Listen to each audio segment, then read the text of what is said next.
Thank you, Mr. Chairman. Ms. Vaughn, in my district there in the 10th District of Georgia, we had a very horrific murder a few weeks ago at the University of Georgia with Lake and Riley. And it was committed. We had Ibarra is the one that they've arrested for it.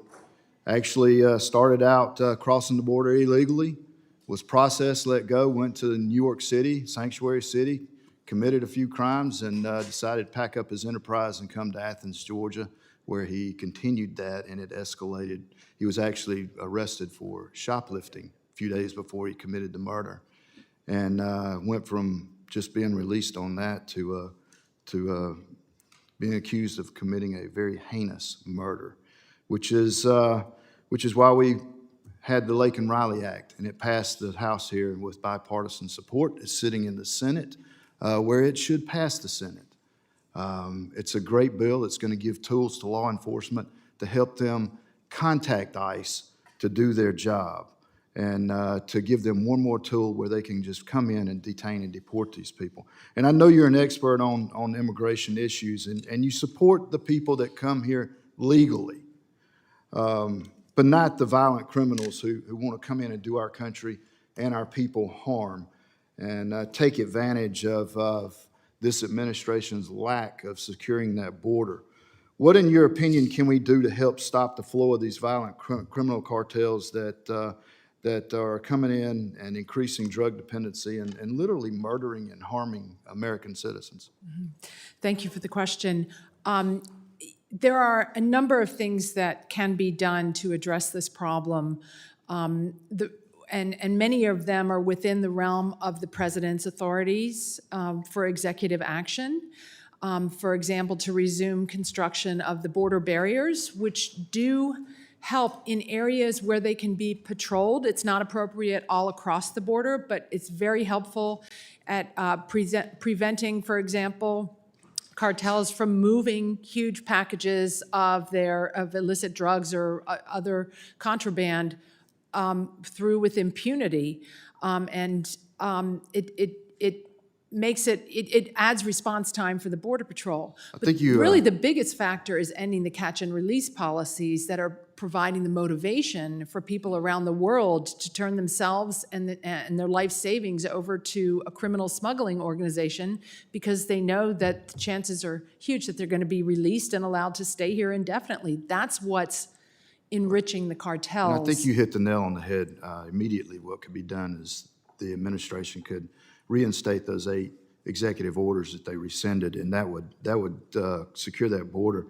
Mr. Kirk, Mr. President, Chairman, I can see it in your face. I mean, you can see the concern, the disgust, the determination that you have to be here to try to get something done. Mr. Chairman, I tell you, the federal government, in their infinite wisdom, think that they can control and do everything for everybody, when in fact, people on the side of the aisle, we agree with local control and pushing things back down to the local level where you make the decisions. Mr. Kirk, I wanted to just go real quickly because I'm running out of time. While the Lake and Riley Act's not going to prevent and solve the immigration problem, it is going to help with tools. I've got small counties in my district, and we're facing the same thing, over a death a month, less than 15,000 people. While it's not as vast as your area. And I was also at Cochise County. CBP does a great job. Where the failure is at the top of the ticket. And that's Mayorkas. Somebody needs to be held accountable, Mr. Chairman. That's why we impeached the man. That's why he needs to be held on trial over in the Senate, so that the American people will understand exactly what's happening in that department. Because you have people that really want to do their job, but he's holding them back. Mr. Kirk, in your opinion, could you explain what's happening to the youth in Fort Peak Reservation, and what could be done to help protect those youth? Thank you for the question. What can be done more? Right now, suicide is at a high rate. We have kids that don't have nothing to turn to. What else do they turn to besides seeing generations before them turn to drugs?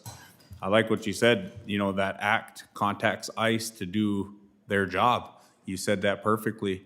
But when is somebody gonna contact FBI, BIA, and IHS and tell them to do their job also?